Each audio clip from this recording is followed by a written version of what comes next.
Students, welcome to CA inter November 2021 revision lectures. बच्चों, हम अब फाइनेंशियल मैनेजमेंट सब्जेक्ट का डिविडेंड डिसीजंस ये वाला चैप्टर रिवाइज करेंगे। बच्चों, ये चैप्टर में क्या है? ये चैप्टर में एक डिबेट है। डिबेट, दो अलग पार्टी है, वो लोग यहाँ पे बहस कर रहे हैं, डिबेट चल रहा है।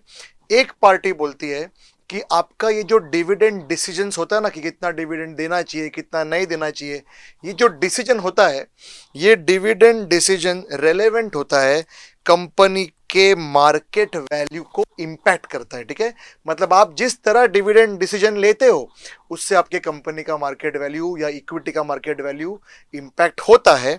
दूसरी पार्टी कहती है कि आप डिविडेंड डिसीजंस कुछ भी लो, फर्क नहीं पड़ता है, कंपनी के मार्केट वैल्यू पे आपके डिविडेंड डिसीजंस का कुछ भी फर्क नहीं पड़ता है। तो ये दोनों पार्टी का व्यू पॉइंट अपने को सीखना है और कुछ नहीं इस चैप्टर में। बच्चों, जो बोलते हैं कि डिविडेंड डिसीजंस रेलेवेंट है, उसमें सबसे पहले नाम आता है गॉर्डन। ठीक है, सबसे पहले नाम आता है गॉर्डन। गॉर्डन के बाद आता है वॉल्टर। वॉल्टर के बाद बच्चों आता है ग्रैहम एंड डॉड। ठीक है, ग्रैहम एंड डॉड, इसको कभी कभी हम लोग ट्रेडिशनल थियरी करके भी कहते हैं। ठीक है ना, और एक एक्स्ट्रा थियरी भी है जिसका नाम है लिंटनर। ठीक है, यहाँ पे लिख देता हूँ लिंटनर्स मॉडल। लिंटनर्स मॉडल, ये हो गए एज फार एज दोस्त जो कहते हैं कि डिविडेंड डिसीजंस रेलेवेंट है। जो कहते हैं डिविडेंड डिसीजंस रेलेवेंट नहीं है, उसमें एक ही है, मोदी गिलियानी मिलर थियरी। तो बच्चों, इन सब के फॉर्मूला सबको बता देता हूँ। गॉर्डन में बच्चों फॉर्मूला है value of equity is equal to D1 upon KE minus G। ठीक है, D1 मतलब एक्सपेक्टेड डिविडेंड एक साल के बाद eight the end of year 1, KE आपका minimum required return and G growth rate होता है इन डिविडेंड्स एंड अर्निंग्स। ये सारे नंबर अगर आपके पास है तो आप इक्विटी का थियोरेटिकल वैल्यू निकाल सकते हो यूजिंग गॉर्डन्स फॉर्मूला। वॉल्टर का मॉडल क्या बोलता है? दैट वैल्यू ऑफ इक्विटी है D plus E minus D into R upon KE the whole upon KE, जहां पे D है डिविडेंड पर शेयर, E है अर्निंग्स पर शेयर, R है ROE रिटर्न ऑन इक्विटी, और KE जो है वो आपका रिक्वायर्ड रिटर्न है। बच्चों, ये सारे नंबर्स ये फॉर्मूला में अगर आप डाल दोगे तो आपको वॉल्टर के हिसाब से वैल्यू ऑफ इक्विटी मिल जाएगा। Graham and Dodd traditional model क्या बोलता है? दैट P0 मतलब market price today, price of the share today is equal to D plus E by 3 into M, जहां पे D आपका डिविडेंड पर शेयर है, E आपका अर्निंग्स पर शेयर है, और M आपका एक मल्टीप्लायर है, जिससे आप इसको मल्टीप्लाई करोगे तो आपको शेयर प्राइस मिल जाएगा। Of course children, Graham and Dodd वाले जो आपका फॉर्मूला है उसमें नेसेसरी नहीं है कि हमेशा आपको D, E और M दिया रहेगा। शायद से वो तुमको P0, D और M दे के कहे कि फाइंड आउट E, चलेगा। तो बच्चों, ये फॉर्मूला आपको आना चाहिए। 4 टर्म है, कोई भी 3 दिया जा सकता है, तीसरा आपको ढूंढना है। एंड बच्चों, जो लिंटनर है, ये लिंटनर आपको कोई वैल्यू ऑफ इक्विटी वाला वैल्यूएशन मॉडल नहीं दे रहा है, वो सिंपली बता रहा है कि उसके हिसाब से आने वाले साल में आपको कितना डिविडेंड देना चाहिए। लिंटनर ने ना कुछ 50 अमेरिकन कंपनीज के फाइनेंस मैनेजर्स को इंटरव्यू किया और उस इंटरव्यू के बेसिस पे उसने फॉर्मूला बनाया है। वो बोलता है आने वाले साल में आपको इतना डिविडेंड देना चाहिए is equal to D0 plus current EPS, ठीक है ना, current EPS into long term target dividend payout ratio minus D0 the whole into adjustment factor. D0 मतलब last year dividend, current EPS मतलब ये आने वाले साल का earnings per share, long term target dividend payout ratio मतलब हर finance manager का बच्चों एक long term target dividend payout ratio रहता है जो उसको अचीव करना है। D0 तो आपको पता ही है, A stands for adjustment factor, जो 0 एंड 1 के बीच में रहता है। ये सारे नंबर्स आपको दिए रहेंगे, आपको D1 निकालना है। ऑफ कोर्स D1 भी दे सकते हैं एंड यहाँ से कुछ राइट हैंड साइड में कुछ मिसिंग फिगर हो, फॉर्मूला आपको आना चाहिए, एक नंबर मिसिंग रहेगा, एक टर्म मिसिंग रहेगा, put the numbers in the formula and get the answer. ठीक है ना, ये आपका लिंटनर हो गया। एंड बच्चों, now as far as MM है, मैं MM के लिए आपको यहाँ नीचे दिखाता हूँ। ठीक है, आपका जो ये MM मॉडल है, MM फॉर्मूला, इसमें चिल्ड्रन 3 फॉर्मूला है, ध्यान से सुनना। पहला फॉर्मूला है P0 is equal to D1 plus P1 the whole upon 1 plus KE। ठीक है, D1 plus P1 the whole upon 1 plus KE, जहां पे D1 क्या है? Dividend at end of year 1, P1 क्या है, price at end of year 1, P0 क्या है, प्राइस टुडे, और के आपका रिक्वायर्ड रिटर्न है। बच्चों ये फॉर्मूला में हमें जनरली ये और ये दिया रहेगा, आपको P1 ढूंढना है। Everybody clear? तो ये हो गया पहला फॉर्मूला एमएम का। दूसरा फॉर्मूला है बच्चों value of the firm at end of year 1। तो मैं लिखता हूं value of firm, okay, at end of year 1। Children इसका फॉर्मूला बहुत सिंपल है, n plus M the whole into P1। ठीक है, n plus M the whole into P1, जहां पे n है ना आपके एग्जिस्टिंग शेयर्स है, m जो है वो आपके न्यू शेयर्स है जो आप इशू करना चाहते हो for the purpose of expansion, और P1 आपका एंड ऑफ ईयर 1 का प्राइस है। ठीक है, तो ये हो गया आपका दूसरा formula value of firm at end of year 1। इसका मैजिक ऐसा है बच्चों कि आप डिविडेंड्स दो या नहीं दो, ये वाला जो फॉर्मूला से आपको जो आंसर आएगा value of firm at end of year 1 का, वो सेम रहेगा भले आप डिविडेंड्स दो या ना दो।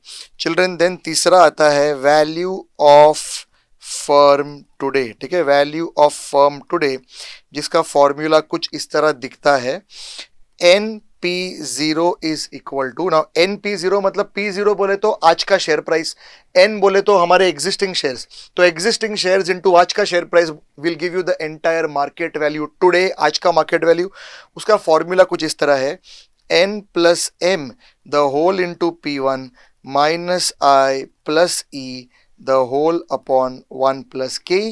N और M तो आपको मैंने बता दिया, P1 आपको बता दिया, I जो है वो आपका इन्वेस्टमेंट बजट है जो आप एक्सपेंशन के लिए करना चाहते हो, और E जो है वो आपका earnings available, cash available, dividends देने के पहले जो आपका फाइनल अर्निंग्स, जो फाइनल नेट प्रॉफिट है वो है ये E के। E तो आपको पता ही है बच्चों, ये वाले फॉर्मूला में अगर आप नंबर डालोगे, डिविडेंड्स दो या मत दो, आपका ये वाला वैल्यू सेम ही रहेगा। इसके लिए MM कहता है ना कि वेदर यू गिव डिविडेंड्स और you don't give dividends, the value of the firm will remain same today also, and of year 1 also. मतलब आज अगर आप वैल्यू करोगे, डिविडेंड्स अगर मैं देता हूं तो ये फॉर्मूला के हिसाब से वैल्यू करो, डिविडेंड्स अगर मैं नहीं देता हूं तो यही फॉर्मूला के हिसाब से वैल्यू करो, दोनों आंसर सेम आएगा।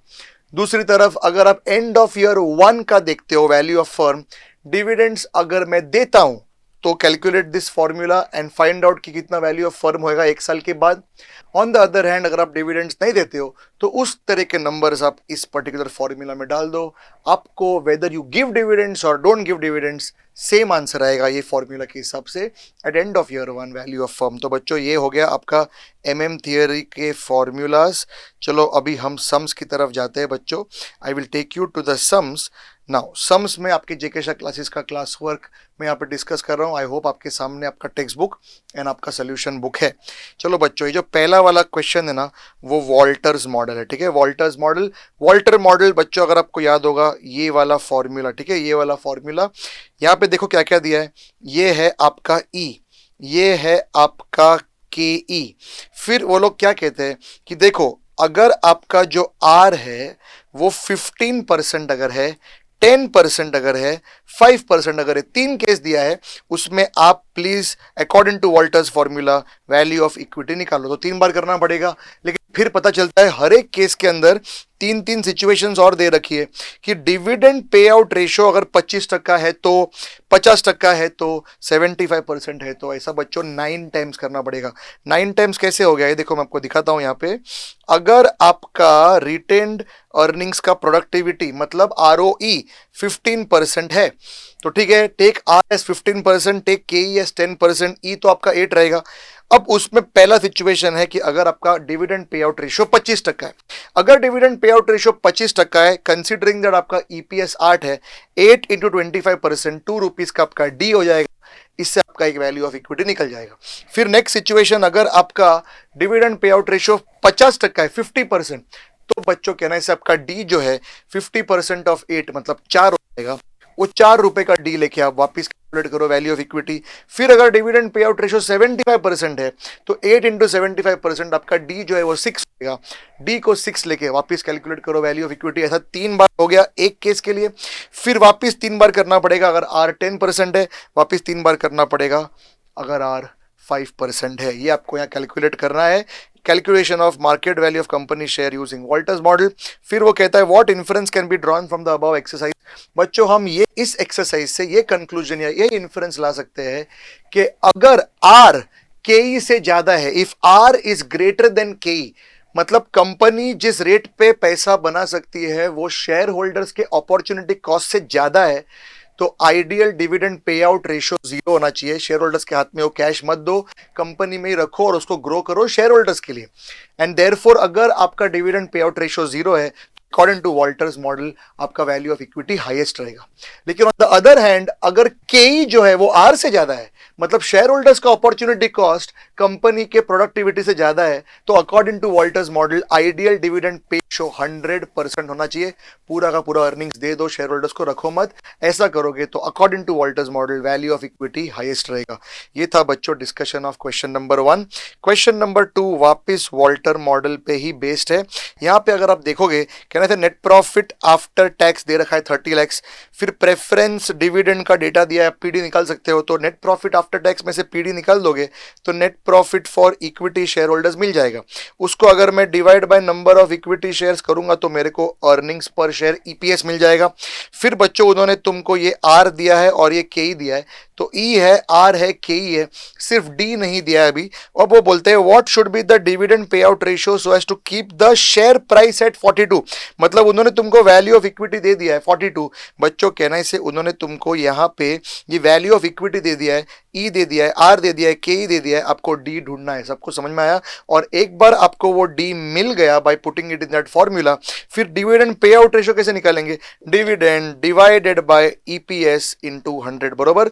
डिविडेंड पर शेयर जो निकाल लोगे भी वॉल्टर्स फॉर्मूला में मिसिंग फिगर करके, that divided by earnings per share into 100 will give you the dividend payout ratio. में वापस बोलता हूं, ये जो आपका वॉल्टर का फॉर्मूला है बच्चों, ये फॉर्मूला में वो आपको ई दे रखे हैं, के ई दिया है, आर दिया है और वैल्यू ऑफ इक्विटी दिया है। आपको डी ढूंढना है एज मिसिंग फिगर। एक बार डी आपको मिल गया तो डी अपॉन ई इंटू 100 तो आपको आपका डिविडेंड पे आउट रेशियो मिल जाएगा। That was as far as question number 2 is concern. Question number 3 भी बच्चों वॉल्टर्स मॉडल का ही है। आप देखो अगर यहाँ पे ये net profit available for equity shareholders दे दिया है, डिविडेंड पे आउट रेशियो दे दिया है, नंबर ऑफ इक्विटी शेयर्स दे दिया है। बच्चों कहना इससे ये 5 लाख डिवाइड बाय 1 लाख करूंगा तो ई मिलेगा, और ये ई इंटू 60% अगर मैं करूंगा अर्निंग्स का डिविडेंड पे आउट रेशियो से मल्टीप्लाई करेंगे तो आपको डी मिल जाएगा। ये यहाँ पे बच्चों आपको दे रखा है के और ये दे रखा है आर, सब डेटा है।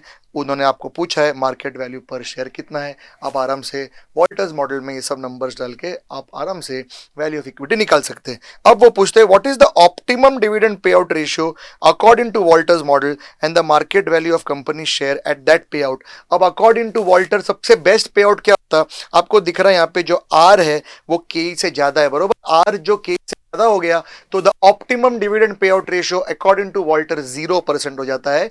एंड देयरफॉर अगर 0% पे हम रिकैलकुलेट करें वैल्यू ऑफ इक्विटी तो वो क्या होगा, वो यहां पे आपको पूछ रखा है। What is the market value of the company share at that payout ratio? 0% पे आप वापस कैलकुलेट कर देना। Everybody clear? तो with that we complete the discussion to question number 3। Question number 4 बच्चों फिर से वॉल्टर मॉडल का है। तो उन्होंने तुमको यहाँ पे दिख रहा है total earnings for equity share holders दिया है, नंबर ऑफ इक्विटी शेयर्स दिया है, इन दोनों को डिवाइड करेंगे तो ई मिल जाएगा। फिर तुमको डिविडेंड पेड दिया है, डिविडेंड पेड टोटल दिया है, उसको divide by number of equity share से अगर आप करोगे तो आपको डी मिल जाएगा। फिर उन्होंने तुमको पी रेशो दिया है बच्चों, 1/P करोगे तो आपको के ई भी मिल जाएगा। अभी as far as R is concern बच्चों ये देखो 20,000 इंटू 100 आपका टोटल इक्विटी हो गया, दैट इज ₹20 लाख, बरोबर।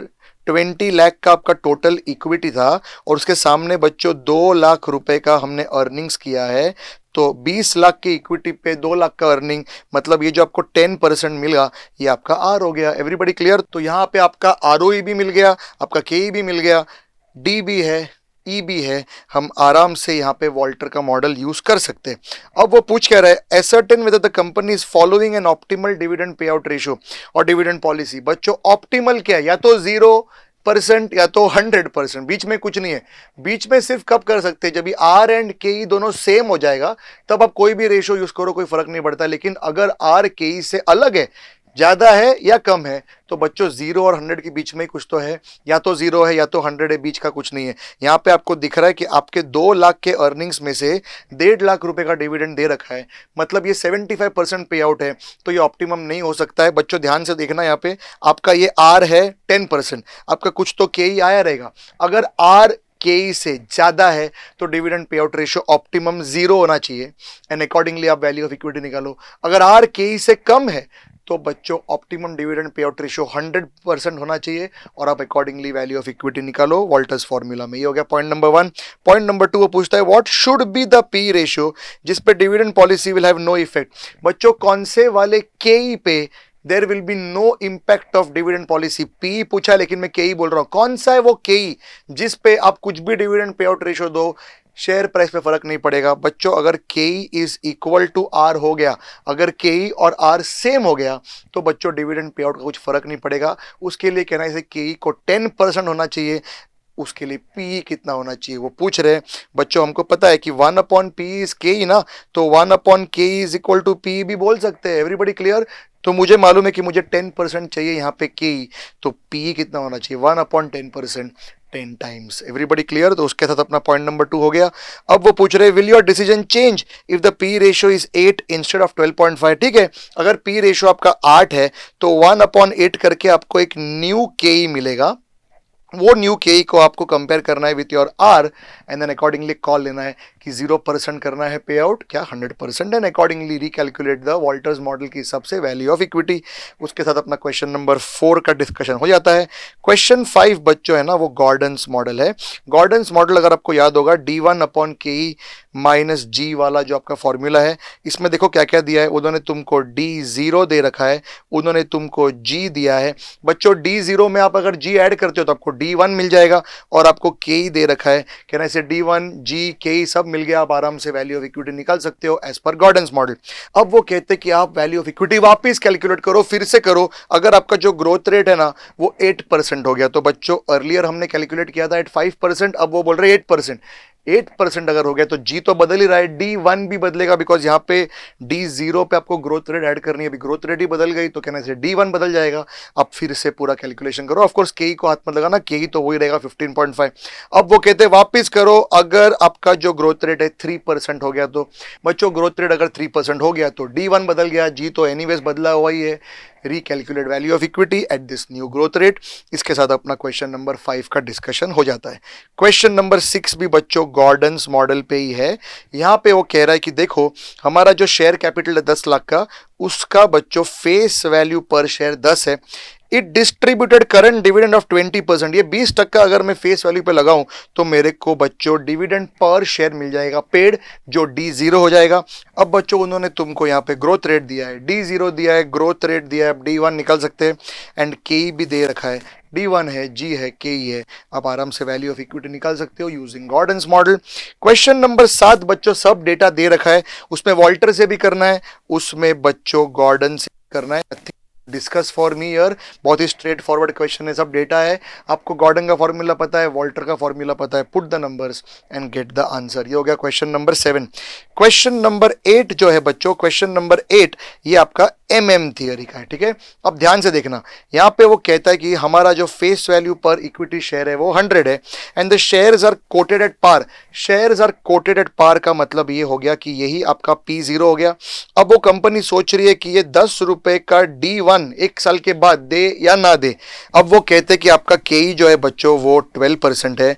What will be the market price of the share eight the end of year, मतलब आपका P1 कितना होगा अगर डिविडेंड डिक्लेयर नहीं किया, अगर डिविडेंड डिक्लेयर किया। उसके लिए बच्चों आपको ये फॉर्मूला यूज करना है, जहां पे उन्होंने तुमको P0 दिया है, के दिया है। अब आपको क्या करना है कि अगर डिविडेंड डिक्लेयर नहीं किया तो आपका P1 कितना होगा, उसके लिए D1 को 0 लेके कैलकुलेट करो। अगर आपने डिविडेंड दे दिया है तो P1 कितना होगा, उसके लिए D1 को आप 10 रुपीज लेके, यहां पे D1 में 10 डालो, P1 मिल जाएगा। ऐसा दो अलग P1 मिल जाएगा अगर डिविडेंड डिक्लेयर नहीं किया तो, डिविडेंड डिक्लेयर किया तो, ठीक है। तो उसके साथ अपना पॉइंट 1 एंड 2 हो जाता है। पॉइंट नंबर 3 वो कहता है कि अगर कंपनी ने डिविडेंड दे दिया, ठीक है बच्चों, सबसे पहले बताओ कितना डिविडेंड देंगे। 10 रुपए पर शेयर। कितने शेयर है? 10 लाख डिवाइडेड बाय 100। बच्चों आपके पास 10,000 शेयर है। 10,000 शेयर इंटू 10 रुपीज मतलब 1 लाख रुपए का अगर आपने डिविडेंड दे दिया, आपके पास नेट प्रॉफिट पड़ा है 5 लाख, और आपको नया इन्वेस्टमेंट एक्सपेंशन के लिए करना है 10 लाख। कितने नए शेयर इशू करने पड़ेंगे? बच्चों सिंपल है, आपको इन्वेस्टमेंट कितना करना है? 10 लाख का। आपके पास कैश कितना पड़ा है? 5 लाख। लेकिन ये 5 लाख में से आपने 1 लाख रुपए दे दिया डिविडेंड, तो आपका रिटेन अर्निंग कितना हो गया? 4 लाख। आपको इन्वेस्टमेंट कितना कर रहा है? मैं वापस पूछ रहा हूं, 10 लाख, ठीक है। 10 लाख में से 4 लाख आपके पास पड़ा है, तो मतलब आपको एडिशनल कितना रेस करना पड़ेगा? 6 लाख, ठीक है। अब ये 6 लाख कौन से प्राइस पे रेस करोगे? जो भी P1 रहेगा ना at the end of year, वो share price at the end of year पे आप रेस करोगे। एंड बच्चों अगर डिविडेंड डिक्लेयर किया हुआ है, पे किया हुआ है, तो उसका P1 कितना होगा वो हमने यहाँ पॉइंट नंबर 2 में ऑलरेडी निकल दिया है। तो 6 lakhs डिवाइड बाय ये P1 करेंगे तो आपको मिल जाएगा how many new shares must be issued. Everybody clear? देखो बच्चों यहाँ पे ना आपका जो N है ना, N वो 10,000 शेयर्स है, और आपका जो M है वो ये वाला पॉइंट नंबर 3 का जो आंसर है वो ये M है कि आपको नए शेयर कितने इशू करने हैं, वो यहाँ पे वो पूछ रहा है क्वेश्चन नंबर 8 में, ठीक है ना। तो उसके साथ अपना डिस्कशन ऑफ क्वेश्चन नंबर 8 हो जाता है। क्वेश्चन नंबर 9 की तरफ बढ़ते हुए बच्चों, क्वेश्चन नंबर 9 में वो क्या कह रहा है कि आपका जो KE है ना वो 10% है, 25,000 शेयर आउटस्टैंडिंग है। बच्चों कहना इसे, ये आपका N हो गया। करंट मार्केट प्राइस 100 रुपया है, मतलब ये आपका P0 हो गया। अब बोलता है कि हमारे पास नेट प्रॉफिट पड़ा है 2,50,000। चिल्ड्रन ये आपका E हो गया। टोटल जो आपको मैंने दिखाया था ये फॉर्मूला जो है MM का, इसके अंदर ये जो E है यहाँ पे, दिस इज द 2,50,000 जो उन्होंने अभी आपको बताया है। And board is considering a dividend of 5 पर शेयर, ये बच्चों आपका D1 हो गया। M limited requires to raise 5 lakh for investment expenditure, ये आपका I हो गया। Show how MM approach affects the value of M limited if dividends are paid और नॉट पेड। अब इसमें आपको क्या करना है, ध्यान से सुनना। सबसे पहले आपको 2 P1 निकालने पड़ेंगे, ठीक है। अगर डिविडेंड्स देते हैं, डिविडेंड्स नहीं देते हैं, तो कितना P1 होएगा? दोनों में निकालो। बच्चों उसके लिए कौन सा फॉर्मूला, जैसे मैंने थोड़ा टाइम पहले बताया, ये वाला फॉर्मूला यूज करो। P0 तो आपको दिया ये क्वेश्चन में, KE आपको दिया ये क्वेश्चन में, D1 अगर मैं डिविडेंड डिक्लेयर करता हूं तो बच्चों मेरा, अगर मैं डिविडेंड डिक्लेयर नहीं करता हूं तो मेरा डिविडेंड और या D1 हो जाता है 0।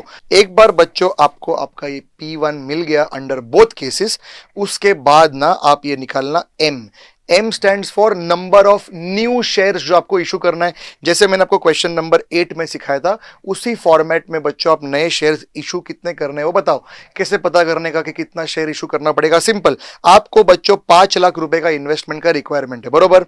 आपके पास कितना कैश पड़ा है? 2,50,000। अगर आप डिविडेंड्स इशू करते हो तो बच्चों ये 2,50,000 में से कुछ पैसा चला जाएगा डिविडेंड्स के लिए, बचा हुआ पैसा आपको ये इन्वेस्टमेंट में काम आएगा। तो बच्चों आपका जो रिटेन अर्निंग्स रहेगा after paying the dividend, 5 lakh में से उस रिटेन अर्निंग को माइनस करके आपको पता चलेगा कि एडिशनल कितना अमाउंट आपको लगेगा। जैसे यहां पे अगर मैं आपको बताऊं 5 रुपए का अगर आपको डिविडेंड देना है, 25,000 शेयर है, तो बच्चों 25,000 इंटू 5, 1,25,000 आपको अगर कैश देना है, तो 2,50,000 में से कहने से 1,25,000 ही आपके पास बचा रहेगा। एंड अगर आपको यहाँ पे 5 लाख का इन्वेस्टमेंट करना है तो आपके पास उसके लिए 1,25,000 ही है, तो जो बाकी का 3,75,000 है वो आपको रेस करना पड़ेगा। वो 3,75,000 डिवाइडेड बाय ये P1 अगर आप करोगे तो आपको वो number of new shares to be issued मिल जाएगा। ऑन द अदर हैंड अगर मैं डिविडेंड डिक्लेयर नहीं करता हूं तो बच्चों पूरा का पूरा 2.5 लाख अभी मेरे पास है available for that 5 lakh investment opportunity, and therefore additional money जो मुझे रेस करना पड़ेगा वो है 5 लाख माइनस 2,50,000, दैट इज 2,50,000। सबको समझा? ये जो 2,50,000 आपको एडिशनल रेस करना है वो कौन से रेट पे, वो कौन से शेयर प्राइस पे करोगे? ये वाले P1 पे, है ना। तो 2,50,000 डिवाइड बाय ये P1 आपको न्यू शेयर्स मिलेगा, that is M। Everyone following? एक बार आपको ये M मिल गया, फिर बच्चों आप ये वाले फॉर्मूला में नंबर्स डालना शुरू करना। अगर डिविडेंड्स मैं देता हूं तो, डिविडेंड्स नहीं देता हूं तो, ठीक है बच्चों। एक चीज समझो, ये आपका जो N है, N, ठीक है, आपका ये जो N है, I है, E है और KE है, ये तो कॉमन रहेगा, फिक्स्ड रहेगा, whether you are giving dividends और नॉट, ये वाले केस में जाओ या ये वाले केस में जाओ। बच्चों आपको समझता है कि ये चार आइटम तो सेम रहेगा, हाँ, लेकिन अगर ये जो अब मैं M और P1 का बात करूं, ये दोनों जो है बच्चों, ये दोनों ना चेंज होएगा, depends on whether you are giving dividends और नॉट। तो बच्चों आपको यही फॉर्मूला भी निकालना है। अगर मैं डिविडेंड्स देता हूं तो NP0 कितना, that is value of firm today. अगर मैं डिविडेंड्स नहीं देता हूं तो NP0 कितना, वैल्यू ऑफ फर्म टुडे। यही आपको निकालना है यहाँ पे। And the magic of MM is, आप ये करो या ये करो, आपका दोनों का आंसर सेम ही आएगा वैल्यू ऑफ फर्म टुडे का। That is what they are asking you कि will it affect the value of the firm. ये पूछ रहे हैं यहाँ पे, will it affect the value of the firm, whether मैं डिविडेंड दूं या नहीं दूं। मैं कहूंगा वैल्यू ऑफ फर्म पे इफेक्ट नहीं पड़ेगा, बिकॉज ये फॉर्मूला में जब भी हमने वैल्यू ऑफ फर्म टुडे के फॉर्मूला में जब नंबर डाल के देखा तो डिविडेंड्स देने से जो वैल्यू आती है, डिविडेंड्स नहीं देने से भी सेम ही वैल्यू आ रही है, इफेक्ट नहीं करेगा। तो that was the discussion to question number 9। अब जाते हैं बच्चों question number 10। Question number 10 Graham and Dodd model का है। ग्राहम एंड डॉड मॉडल का फॉर्मूला अगर मैं आपको दिखाऊं, अगर आपको याद होगा, ये देखो ये वाला फॉर्मूला है, ठीक है ना। अब इस फॉर्मूला के लिए उन्होंने क्या क्या दिया है, उन्होंने तुमको P0 दिया है, उन्होंने तुमको D दिया है, उन्होंने तुमको M दिया है, वो तुमको E पूछ रहे हैं, ठीक है। P0 D एंड M है ना, P0 D और M अगर सब अवेलेबल है, हम आराम से E निकाल सकते हैं as a balancing figure. Yes, आगे जाते हुए बच्चों क्वेश्चन नंबर 11 भी ग्राहम एंड डॉड मॉडल का ही है। यहां पे उन्होंने तुमको कहा है कि डिविडेंड पे आउट रेशियो आपका 40% है, मतलब डिविडेंड जो है वो 40% ऑफ अर्निंग्स हो गया, ठीक है ना। अब वो कहते हैं कि if the company follows traditional approach, मतलब ग्राहम एंड डॉड मॉडल को फॉलो करते हैं जिसमें मल्टीप्लायर 9 है, M आपका जो 9 है, तो P रेशियो कितना होगा। P रेशियो का मतलब क्या है बच्चों, P रेशियो मतलब MPS अपॉन EPS पूछ रहे हैं। अब बच्चों आप मुझे बताओ what is the Graham and Dodd model. उसमें बोलते हैं कि देखो P0 is equal to D plus E/3 into M, बरोबर। अब यहां पे जो D है उसके जगह पे जैसे हमने देखा है 0.4E लेना है, 0.4E लेना है, और M के जगह पे आपको 9 लेना है, ठीक है। इस इक्वेशन को अगर आप खोलोगे तो आपको है ना P0 upon E equal to something मिल जाएगा। देखो ना P0 एंड E ये दो ही तो वेरिएबल है, तो P0 अपॉन E आपको एक नंबर मिल जाएगा, एंड P0 अपॉन E मतलब MPS अपॉन EPS मतलब PE रेशियो आपको मिल जाएगा। Everybody clear. तो ये हो गया question number 11। Question number 12 children आपका लिंटनर्स मॉडल का है। लिंटनर्स मॉडल का फॉर्मूला अगर मैं आपको दिखाऊं, ये वाला फॉर्मूला जो है लिंटनर्स मॉडल का, इसमें बच्चों उन्होंने तुमको क्या क्या दिया, देखो ये दिया है 9.80 D0, ये एडजस्टमेंट रेट 0.45 या 45% ये आपका A, ये 60% आपका long term target dividend payout ratio, ये 20 रुपीज आपका करंट EPS, और वो पूछते हैं कि D1 कितना। बच्चों सब नंबर तो दे दिए इस पर्टिकुलर फॉर्मूला में, डालो और ये वाला D1 निकाल दो। ये था बच्चों क्वेश्चन नंबर 12। इसके साथ बच्चों हमारा पूरा revision of dividend decisions, dividend policy खत्म होता है। Okay friends, so now that you have completed the entire revision of this chapter of dividend decisions, children, I just want to discuss one more question with all of you, that is from your new study module of ICAI for this chapter of dividend decisions, practical problem number 6. Children, this question is also belonging to Gordon's model application only. Gordon's formula you know, right? V bracket E is equal to D1 upon KE minus G, where we discount all the future cash inflows at the rate KE, where these cash inflows are growing at a constant rate G. Based on the Gordon's model only, this practical problem 6 is there, but it is slightly one step higher, okay? Children, one step higher because this question is based on something called as multi-step growth model, okay? Multi-step growth model. Children, this concept of multi-step growth model is something that I need to teach it to you first before we start understanding this question, before we start solving this question. So children, please patiently listen to my explanation to multi-step growth model. Children, this explanation is very crucial for you to understand before you take up this question. So patiently listen to the entire thing and then we will solve this question also for you. Children, all the best. The video is starting now.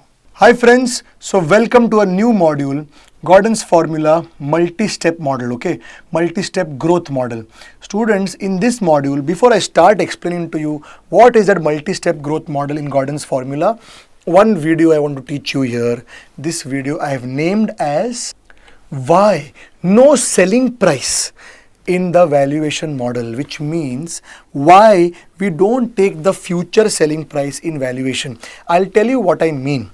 Students, when I say Gordon's formula, what is the formula value of equity? Tell me. The formula value of equity is D1 upon KE minus G, correct? Value of equity is equal to D1 upon KE minus G. Mathematically, can I say value of equity is equal to present value of all future dividends, that is D1 plus D2 plus D3 plus D4 plus D infinity. Everyone agrees with this? So the value of the equity, this formula captures this entire stream. Everybody follow until here? Now students, let's say there is a person. This person wishes to buy the share today. He's saying today he will buy the share. He will enjoy dividends for 1 year. He will enjoy dividend for second year. He will enjoy dividend for third year. At the end of third year, he will sell off the share at P3. What is P3? P3 is price of the share at the end of year 3. Correct? So this guy is now saying that for me, the future cash inflows are not D1 to D eternity. They are just D1, D2, D3 and P3. Nothing else. D1, D2, D3 and P3. Are you listening? So therefore he says that for me, the theoretical value of this equity share should be, considering the fact that I am clear, I've got a 3-year horizon in front of me. In 3 years I'm going to exit the share. Therefore for him, the future cash inflows are only D1, D2, D3 and P3. So he says for me the present value of D1 plus D2 plus D3 plus P3 is the value of equity. But Gordon is saying no, the value of equity should be present value of D1 to D eternity. Everybody following? So students, who is right and who is wrong? Now can I say this person here is now shouting, for me D4 to D eternity, why should I take into valuation? Why should I be ready to pay for that? What I'm not going to get only, I'm going to only get D1, D2, D3 and P3, right? Why should I pay for D4 to D eternity when I'll be stopping at D3? Everybody clear? Now students, what you have to understand is, why did Gordon not take into account this price, this selling price into picture? Why he took dividends till eternity and ignored the selling price? That is what we have to study. Can I start? Now listen to me carefully. One school of thought says that the reason why Gordon didn't take price into picture is something like this. Everyone focus hard. A very important example I'm going to explain. Ready? Let's say there is a share. Okay, are you listening? Let's say there is a share. The D1 of this share is 5, which means expected dividend of this share at end of year 1 is 5. Growth rate expected in these dividends is 6% per annum, okay? Growth rate expected in dividends is 6%. Now children, listen carefully to what I'm saying. The whole world has a required return of 16% from this share on an average. Are you listening? The whole world has a required return expected from this share of 16%. Now children, let's calculate the value of equity from the whole world's point of view. Students, do you realize that the value of equity from the whole world's point of view will be same, D1 upon KE minus G. D1 will be 5. K will be the world's K, that is 16%, minus G, that is 6%. We will get rupees 50. What is the meaning of rupees 50? The whole world is ready to max pay rupees 50 for this share. Are you listening? The whole world is ready to max pay rupees 50 for this share.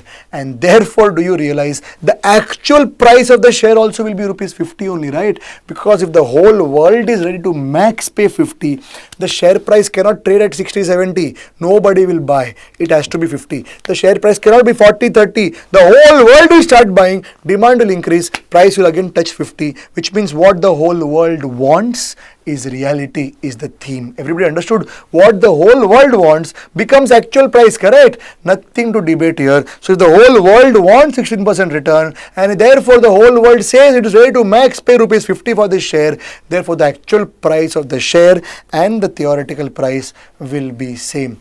Everybody clear till here? Great. Now students, let's say there is an investor. Please pay attention, okay? Let's say there is an investor who owns this share. Are you listening? He owns this share today. And he is now planning to sell the share today itself. I'll again repeat, there is an individual investor. This guy already owns this share, okay? And he is now planning to sell off this share. Because he's planning to sell off the share today, the price he will get is rupees 50, correct? So I'll write down here, case 1. Please pay attention. Share to be sold today. That is end of year 0. I hope you're listening. Share to be sold today, that is end of year 0. In this, let us calculate the present value of cash inflow for that investor when he sells off the share. Can we start? So here, cash inflow, discounting factor at the rate 16%, present value. Children, tell me, when is he selling the share? He's selling the share today. That means end of year 0. So I'll write down end of year 0. What is the future cash inflow that he will get? Future means what? Today only is getting, how much is getting? 50 rupees. So for him the cash inflow is 50. Discounting factor obviously will be 1 because it is the end of year 0. The present value also will be 50. Which means if case 1 happens, if he is ready to sell the share today only, the present value of cash inflows will be rupees 50. Till your story is clear, let's now go ahead. Students, I will now show to you case 2. Listen carefully, okay? Case 2. Share to be sold at end of year 1 and not today. So if this investor is planning to sell this same share after 1 year, what will be his present value of cash inflows? Let's check. So PV of CI, year, cash inflow, discounting factor at the rate 16% and present value. Now do you realize, children, the year which I will be writing is not 0 but it will be 1 and 1. What does that mean, sir? 1 and 1. Children, do you realize if he is planning to sell the share after a year, then he will not only be getting this dividend of 5, but also he will be getting the price at the end of year 1. Everybody following? So 2 cash flows he will be now entitled to. One is D1 at the end of year 1 and the second is the price at the end of year 1, which I will give name as P1. P1 refers to price at the end of year 1. Everybody following? So I'll write down here 5 rupees D1 he will get, but how much P1 he will get, that I don't know. Discounting factor and present value. Can we start understanding? Now the only thing we need to understand is P1. Ready? Children, do you realize that when you calculated D1 upon KE minus G, you remember you got value of equity? Value of equity, students, can I also say it is nothing but theoretical value of the today. Hence I write P0. P0 means what? Price at the end of year 0. Therefore, listen to this extremely carefully. This is 0, 1, 2, 3, 4, eternity. D1, D2, D3, D4, dot, dot, dot, dot, dot, dot, D eternity. Now children, do you realize if I do D1 upon K minus G, it gives me the present value of all these dividends starting from D1 to D eternity. As on end of year 0, it gives me P0. Everybody following? So D1 upon K minus G is P0. What that means? Mathematically speaking, D1 upon K minus G is the present value of all future cash inflows from D1 to D eternity discounted as on end of year 0.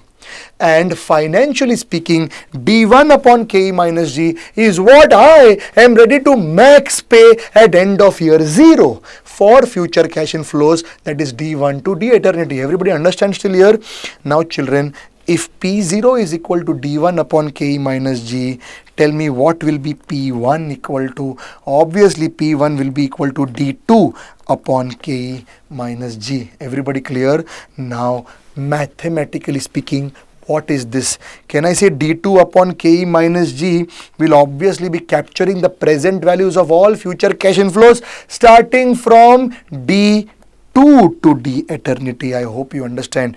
D1 upon Ke minus G captured everything from D1 to D eternity. D2 upon Ke minus G will capture everything from D2 to D eternity. And the most important point is it will give you the present value as on end of year 1, not end of year 0, correct? It takes the present value. So if D1 to D eternity gave you the present value at P0 end of year 0, D2 to D eternity will give you the present value at end of year 1, and that is the price 1. Everybody following? So mathematically speaking, this formula captures the present value of all future cash inflows starting from D2 to D eternity, discounted as at end of year 1.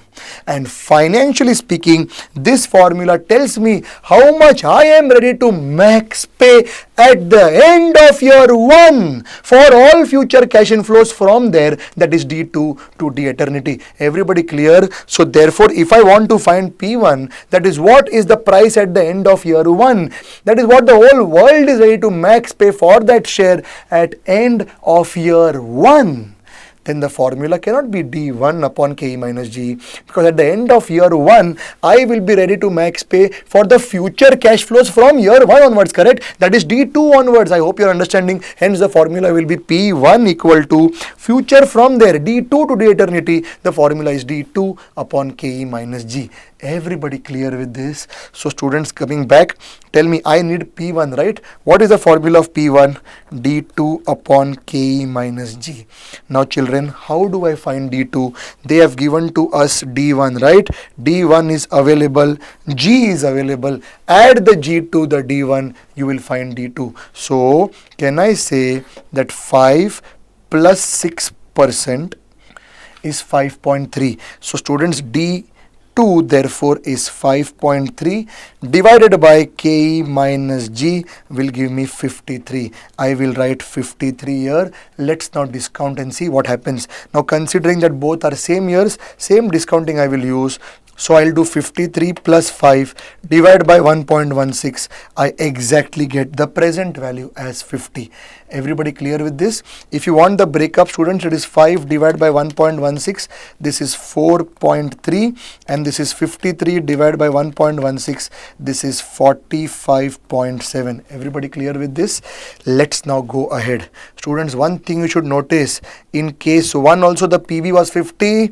In case 2 also the PV is 50. Let's now take one more case, case 3. I hope you are listening. Case 3, share to be sold, let's say at end of year 3. Share to be sold at end of year 3. So if that happens, calculation of PV of CI let's do. So here CI DF at the rate 16% and present value. Can we start? Now students, what all cash inflows I'll get if I'm selling the share 3 years from now? I'll get dividend at end of year 1, I'll get dividend at end of year 2, I'll get dividend at end of year 3, I will get price at the end of year 3. Everybody following? 3-year dividends I'll get and price at the end of year 3. Now students, as far as dividend of year 1 is concerned, we know it is 5. As far as dividend of year 2 is concerned, it will be 5 plus 6%, as we saw earlier, 5.3. As far as dividend of year 3 is concerned, I will do 5.3 plus 6%, that will give me 5.618 and so on. Now we need to find P3. I hope you understand. So the price I will get at the end of year 3, P3 will be D4 upon Ke minus G. D4 will be 5.618 plus 6%, that is 5.955, divided by 16% minus 6%, that is if I divide by 10%, I get the P3 as 59.55. Everybody clear? Let us now find the present value. Students, 5 divided by 1.16 equal to m plus, we get 4.31. 5.3 divided by 1.16 equal to m plus, we get 3.94. 5.618 plus 59.55 divided by 1.16 equal to m plus, this is 41.75. MRC comes to 50 rupees. Everybody following? Rounded off to 50. Everybody clear with this? Yes. And therefore we realize that whether I sell the share today, okay, whether I sell the share today or I sell the share after 1 year, or I sell the share after 3 years, or I sell the share after eternity, the present value is going to be 50 only. So Gordon is saying, why you are wanting to take the price into consideration? Straight away my formula is also giving 50 only, correct? You are saying, okay, my present value is only P0. Okay, 50. My present value is D1 plus P1. Okay, 50. My present value is D1, D2, D3 and P3. The present value of all this is also coming to 50. Gordon is saying, why so much effort you are putting? Straight away use my formula. Directly 50 rupees you will get. Everybody clear? Now we are confused. We might say, sir, Gordon's formula does present value of D1, D2, D3 till eternity. And in case 3 we saw D1, D2, D3 and P3. But both of them are giving 50 rupees answer. How? Gordon has ignored P3, no? He has taken everything from D1 to D eternity. He has ignored P3. How then both are giving same answers? Students, I am very sure some of you have understood. Students, both of them are same. Nothing is different. I'll tell you how. See, please pay attention. What is Gordon saying? Gordon is saying that present value of D1, D2, D3, D4, D5, D eternity, correct? And the investor who is wanting to be in that particular share for a period of 3 years only, he is saying that PV should be of D1 plus D2 plus D3 plus P3, correct? He is not wanting to go for D4 to D eternity. Now students, what am I saying to both of them? Stop fighting. Both of you are same, because P3 is nothing but D4 to D eternity, correct? P3 is the present value as on end of year 3 of D4 to D eternity. So instead of D4 to D eternity, I am writing P3 at end of year 3 along with D3. Everybody following? So I have got D3 already, D4 to D eternity. Instead of that, I am writing P3. Value is same, because P3 is nothing but present value of all future cash inflows starting from D4 to D eternity as on end of year 3, which we call as P3. Both are same. One is saying D1, D2, D3, D4, D5, D6 till D eternity. Other is saying D1, D2, D3, and then D4 to D eternity is clubbed in one capsule called P3 at end of year 3. Both will definitely give you the same values only, correct? So therefore both of them gave us 50, and therefore don't think that Gordon has ignored the selling price. He has not ignored. He has in fact expanded the selling price to all future dividends from there till eternity, because he knows that the selling price of that share at whichever year you want to take is nothing but the present value as on that year of all future cash inflows from that year onwards till eternity. Everybody following? Therefore students, Gordon's formula is perfect. Don't worry about the price. It is already embedded in that formula, correct? Now one last thing I will tell you students. See, you can also see it something like this, that Gordon is saying that value of equity is present value of D1, D2, D3, D4, D5, D6 and D eternity, correct? Now you might say, sir, we are going to enjoy only 3 years dividends, correct? Why should I pay for eternity? I'll give you simple understanding. Gordon is saying what you are ready to max pay today should be the present value of all future cash inflows that the instrument is offering to you, not what you are enjoying from the instrument. What the instrument is offering to you becomes the value of that instrument. Everybody following? Just as you go to a coaching class, you say what is the fees? The coaching class admin says the fees is 1 lakh rupees, and in 1 lakh rupees you will be attending 20 sessions. Now you might say, you know what, we are going to attend only 4 sessions because 16 sessions I will be out of the country. The coaching class is not going to now price the fees for you only for 4 sessions, because the coaching class is saying that we will be offering you 20 sessions. Now you are enjoying only 4 sessions is your problem, and therefore the value of the product you will be buying from the coaching class will obviously be for the 20 full sessions. Everybody clear? Similarly, if I go to the equity share and I say, equity share, I am going to only stay in you for 3 years, I will therefore pay for you only for 3 years. That is wrong, because you have to pay what the equity share is offering to you. You don't live till infinity is your problem, correct? You are going out in 3 years, that is your problem. But the share's valuation will obviously be on the basis of the future cash inflows from the share, not what you are enjoying. I hope you understand. We are valuing the share. I hope you understood, right? Now I will tell you one more thing. Students, therefore, it won't be only present value of D1, D2 and D3. It will be present value of D1 to D eternity, compulsory.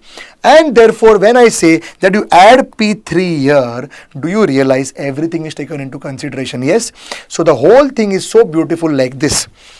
Today, you pay for D1 to D eternity. Forget the P3. You pay for D1 to D eternity, correct?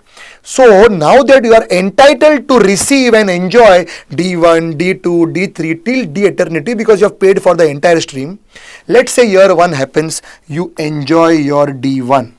Year 2 happens, you enjoy your D2. Year 3 happens, you enjoy your D3.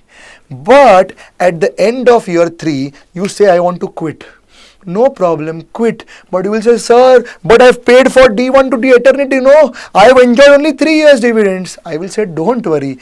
You are selling off the share, right? When you sell off the share, you will be receiving P3 also, right? And what is P3? Someone who is buying the share from you is paying P3 to you, which means that someone is paying to you the present value of D4 to D eternity to you at end of year 3. Did you understand? So you paid for 1 to eternity, you enjoyed 1, you enjoyed 2, you enjoyed 3 dividends, and then 4 to eternity that you are not enjoying. Can I say you are recovering from the person who will enjoy that? That is this person who is now buying the share from you at end of year 3 at P3. So basically, you paid for 1 to eternity, you enjoyed 1, 2 and 3, and then you recovered your 4 to eternity by selling your share at end of year 3 for P3. Basically, you ended up paying only for 1, 2 and 3 only. I hope you're understanding. But when you're valuing the share, you cannot say I will only pay for 3. You have to pay for the entire thing. Then you enjoy 3 and then sell off the remaining part, recover your investment, recover the value that you paid for 4 to eternity. Thereby, eventual result is you have paid for 3 years only. Everybody clear? So with this, I just wanted to tell you that don't think that Gordon got it wrong by not involving price of the share at which the investor is expected to sell. He's saying don't worry about the price. Whenever you want to pay, no problem. Take this valuation only. Basically, children, take this formula only. This formula includes everything. Don't worry. Because even if you want to sell it in a future date, that P7, let's say you want to sell in the year 7, end of year 7. P7, what will be P7? P7 is the price at the end of year 7. P7 is what I am ready to max pay at the end of year 7 for future cash inflow starting from D8 to D eternity. So mathematically, P7 is nothing but the present value at end of year 7 of D8 to D eternity. Basically, D1 to D eternity takes care of all the future prices also. Everybody clear? Yes, this P3 is expanded into D4 to D eternity. Everything is taken into picture, and that is why I hope you understood both these models will give you the same answer of valuation 50 and 50. Yes. So students, with that I end this video of why selling price is not taken in Gordon's formula. It is not that it is not taken. It is there. It is there, however, in an expanded form of future dividends from there. Yes. So now let us finally start what is relevant from exam point of view, that is the multi-step growth model. Students, multi-step growth model, again Gordon's formula only you have to use, but something different is there here. here. I'll take an example to explain the thing to you, okay? See, let's say there is a share, okay, whose D0 is 100. What is the meaning of D0? D0 means dividend last paid, correct? Last year end means yesterday we received that dividend, correct? End of year 0 we are sitting, beginning of year 1 we are sitting. End of year 0 the dividend that we received is the last year dividend, that is D0. Students, let's say the question tells you that your KE is 12%, okay? The question tells you the KE is 12%. And now they say that growth rate, now generally students growth rate they give you one rate which is constant, correct? But now it's multi-step growth. Let's see how it happens, okay? Growth rate they say is 15% for first 2 years, okay? Then they say it is 11% for next, let's say 3 years, and then they say 7% constant thereafter, okay? 7% constant thereafter. So now can you see that they are not giving you a growth rate which is constant from year 1 only for eternity. They are giving you a multi-step growth model. Everybody following? Now in such a case, students, how do you solve this? My first question to you is, can you use this formula? Value of equity is equal to D1 upon KE minus G. Value of equity means here theoretically speaking P0. Can the theoretical P0 equal to D1 upon KE minus G formula be used? No. Why can't we use it? We can't use it because for this particular formula, the growth rate has to be constant from year 1. I hope you understand. If the growth rate is not constant, then one of the most important assumptions of this Gordon's formula crashes, and that assumption crashes, the formula crashes. You cannot use that formula. I am very sure you are understanding what I am trying to explain. So therefore, children, in such a case, what to do? How can we value the share?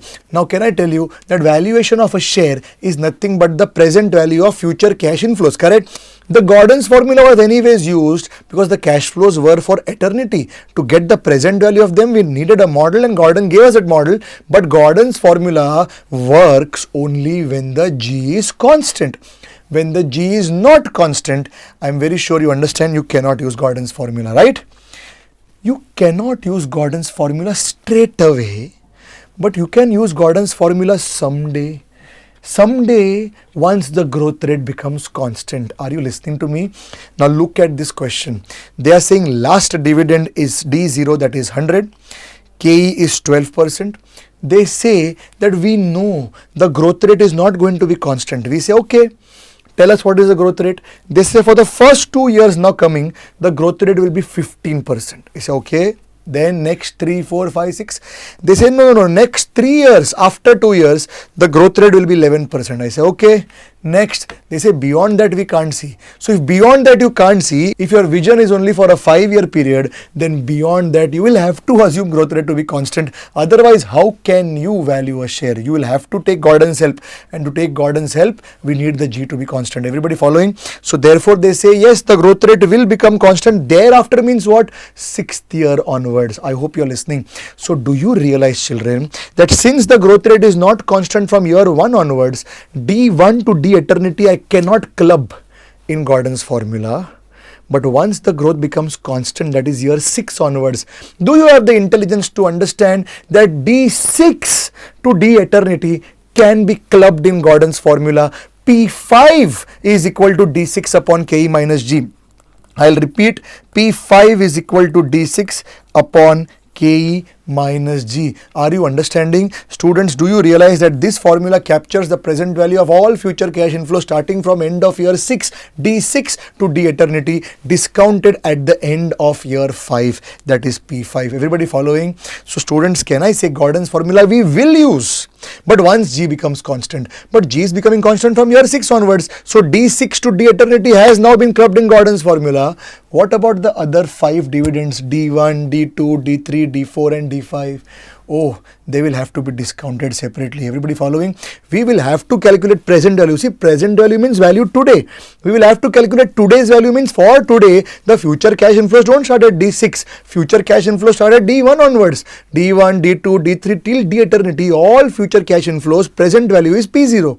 But I can't use D1 upon KE minus G, Gordon's formula, straight away with D1 because the growth rate is not constant for the first few years. No problem. All those years when the growth rate is not constant, their dividends do the discounting separately. Okay, and once the Gordon's formula can be applied, that is once the growth rate becomes constant, then one shot you discount them using Gordon's formula. Everybody following? So can I say in this particular case, value of equity can be written as present value of D1 plus D2 plus D3 plus D4 plus D5 plus P5. In fact, I can write this plus P5. Everybody following? So students, with that we get the Gordon's formula also in place once the growth rate becomes constant. And now these first 5-year dividends, when the growth rate was not constant, we will be discounting them separately. So simple. And as far as D6 to D eternity is concerned, D6 to D eternity, children, I am very sure you understand, is now clubbed in P5. Yes, it is clubbed in P5. Everybody following? Let's now see how to do the calculations. Please pay attention. Here, cash inflow, discounting factor at the rate 12%, okay, and present value. Some of you might say, sir, Gordon's formula is being used. Here the KE is 12%, G is 15%. KE is less than G. Another assumption is being violated. No, children. Do you realize that when the G is 15% or 11%, the Gordon's formula is not being used only. Gordon's formula is being used when the growth rate is 7, right? And at 7, can I say G is less than KE? KE is greater than G. Gordon's formula can apply, correct? Let's now go ahead. Tell me what will I write in here?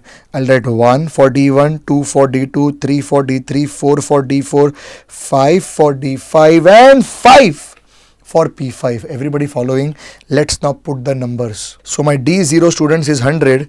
Yes. So 100 plus now 15% for first 2 years. 15% will give me 115. Plus 15% will give me 132.25. Then next is 11%. So for 3 years, okay, don't forget, plus 11% is 146.8, plus 11% that is 162.9, plus 11% that is 180.9. And now that we have got our D5, let us find P5. I hope you remember how to do it. In the last video I have shown you, right? What is the formula for P5? D6 upon KE minus G. Students, what will be D6? It will be 180.9, that is D5, plus how much growth rate? 7%. Everybody following? Growth rate of 7%, which is constant thereafter till eternity. So I will take 180.9 plus 7% divided by K minus G. Everybody clear? And this G obviously will be the constant G which I'll be using in the formula, and here can you see K is greater than G. So students, on our calcs, 180.9 plus 7% divided by, can I say, 5%. So I will get 3871.26. I will write down here 3871.26. And let us now do the discounting. We'll find out the value of equity. Can we start? 115 divided by 1.12 equal to m plus this value. 132.25 divided by 1.12 equal to m plus this value. 146.8 divided by 1.12, 123 m plus this value. 162.9 divided by 1.12, 1234 m plus this value. And then 180.9 plus 3871.26. Both are for 5 years. So divide by 1.12, 1, 2, 3, 4, 5 m plus this entire value, MRC, will give us 2715.43. 2715.43 is what, children? It is nothing but the present value of all future cash inflows from D1 to D eternity, and this therefore becomes my value of equity. Everybody following? This becomes my value of equity. This is what I am ready to max pay for this share today. Everybody clear?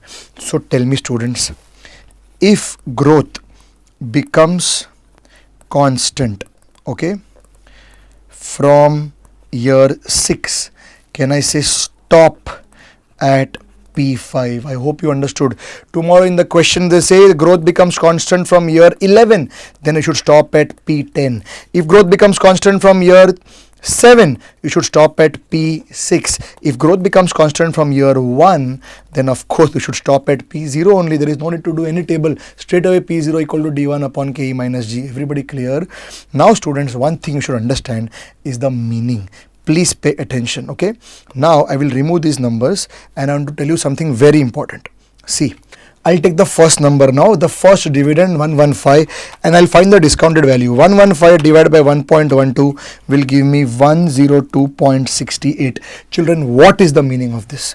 102.68 means what I am ready to max pay today for the cash inflow I am expected to receive after 1 year, that is 115. That means the 115 that the share is expected to offer me in a year's time, for that 115, today I am ready to max pay 102.68. Clear with this? Now let us take 132.25. Present value of 132.25 will be 132.25 divided by 1.12 pressed equal to 2 times. I get 105.43. What is the meaning of this?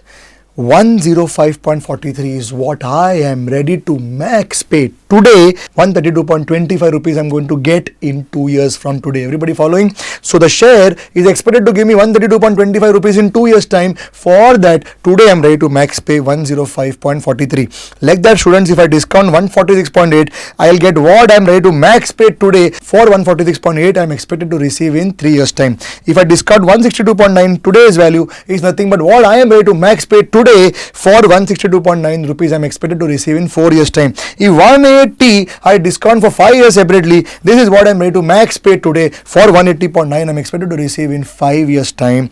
Now children, listen carefully. What is 3871.26? Be very clear about this. 3871.26 is present value. Yes, it is present value. Then why are we doing present value again of the present value? Listen carefully. 3871.26 is the present value as on end of year 5. I am very sure you have understood. 3871.26 is the present value of future cash inflow at the end of year 5. D6 to D eternity is present value is 3871.26, but at the end of year 5. If I want to know the today's present value, we will have to discount it again for 5 years. Everybody following? Financial interpretation of this is what?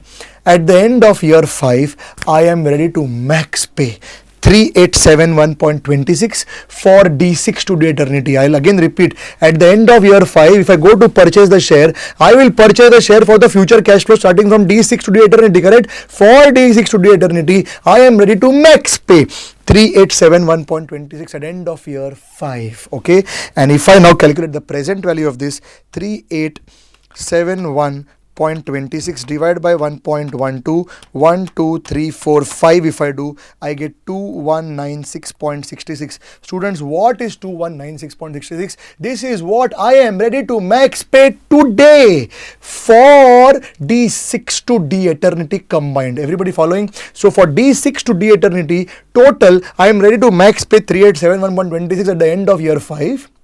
But for that same D6 to D eternity, I am ready to max pay 2196.66 today, which means the present value of 3871, if I take that is discounted for 5 years, I get 2196. This is nothing but the present value of D6 to D eternity only, but as on today. Everybody clear? Therefore, this entire chunk becomes what I am ready to max pay today for D1, for D2, for D3, for D4, for D5 and for D6 to D eternity one shot. Everybody following? Therefore, this value 2715.43 is what I am ready to max pay today for D1 to D eternity. Everybody clear? So with this, students, I end my explanation of how to do multi-step growth model. Just check when is the growth becoming constant. If the growth is becoming constant from year 6, then stop at P5. Stop at P5 means your column will be 1, 2, 3, 4, 5, 5. which means it will be D5 and P5. Everybody following? If the growth rate is becoming constant from year 11, then stop at P10. P10 means 1, 2, 3, 4, 5, 6, 7, 8, 9, 10, 10. Why 10, 10? Last two numbers, it will be D10 and P10. P10 will be nothing but D11 upon KE minus G. It will capture everything from D11 to D eternity at end of year 10. Everybody following? So with that, students, I end my explanation. Okay friends, I hope you all enjoyed the entire explanation. That explanation, children, was from CA final, but I hope you understood it all. Now children, with that background, let us read this question number 6, this practical problem 6. I request everyone to first of all pause the video and read the question carefully. Start.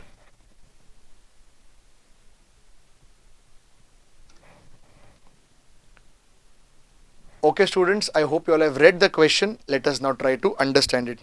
They are saying A&R Limited is a large cap multinational company listed in BSE in India with a face value of rupees 100 per share. The company is expected to grow at the rate 15% per annum for next 4 years only, and then 5% for an indefinite period. Which means, children, do you realize that the growth rate will become constant from year 5 onwards, and therefore do you realize you have to stop at year 4?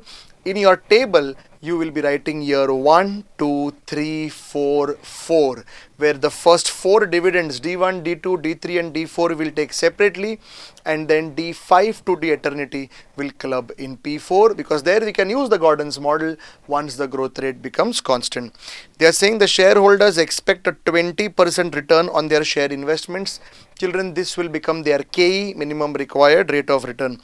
The company paid rupees 120 as dividend per share for the financial year 2021. This becomes their D0, the last dividend. The shares of the company are traded at an average price of rupees 3122 on the last day. Find out the intrinsic value of the share and state whether shares are overpriced or underpriced. So children, what we have to do is we have to simply calculate the value of equity as per the multi-step growth model. That value of equity, children, is the theoretical value, the intrinsic value, the value that I am ready to max pay for this share, and then that value, children, will compare with the actual price. If the actual price is more than what I am ready to max pay for the share, we will say it is overvalued and reject it.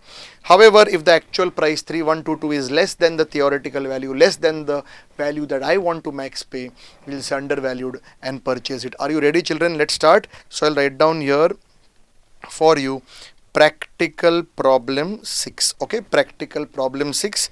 In that I'll write down calculation of value of equity. Okay, calculation of value of equity. Children, we know that value of equity is nothing but the present value of all future cash inflows from the share. Okay, calculation of present value of all future cash inflows from the share, for which we will calculate the PV of CI. So children, I will write down here PV of CI, that is value of equity. Okay, 4 columns will make year, cash inflow, discounting factor at the rate. What is your required rate of return, children? Your required rate of return is 20%. So discounting factor at the rate 20% and present value. Okay, and present value. In here, children will write down 1, 2, 3, 4, 4. Everybody clear? 1, 2, 3, 4, 4. Now children, what was your D0? Last year dividend given to you is 120. Let us take 120 on the calci. Now children, they are saying that this dividend of 120 is expected to grow at the rate 15% per annum for the next 4 years. Okay, 15% per annum for the next 4 years. So children, 120 plus 15%, 138 will be D1, plus 15%, 158.7. okay, 158.7 will be D2, plus 15%, 182.51 will be D3, plus 15%, 209.8 88 will be D4. So till year 15% per annum is the growth rate. Then children, as you know, from 5th year onwards the growth rate will become constant. So we can club it in P4. P4 will be equal to D5 upon Ke minus G, correct? D5 upon Ke minus G. Children, your D5 will be what? It will be D4 209.88 plus the constant growth rate per annum, the whole divided by Ke minus G, correct? Ke minus the constant growth rate. Are you ready? What is that constant growth rate for eternity, for an indefinite period? They are saying it is 5% per annum, okay? So I'll write down here plus 5% and minus 5%. So on the calci, children, I'll take 209, okay, 0.88 plus 5%. This, children, will come to 220.37, the whole divided by 15%, okay, the whole divided by 15%. So on the calci, 220.37, if I divide by 15%, I will get 1469.13, okay. 1469.13 is, children, your P4. So I'll just write down here 1469.13. Everybody clear? Now let's put the discounting factors. Let's take 4 decimals, okay. So 1 divided by 1.2 equal to, children, this is 0.8333, then this is 0.6944, then this is 0.5787, and then last one, children, is 0.4823, and this also will be 0.4823, same discounting year, 4th year, right? And this will, children, give you the value of equity. So let's start, children. So on the calci, 138 into 0.8333 m plus, this will give you 114.9954.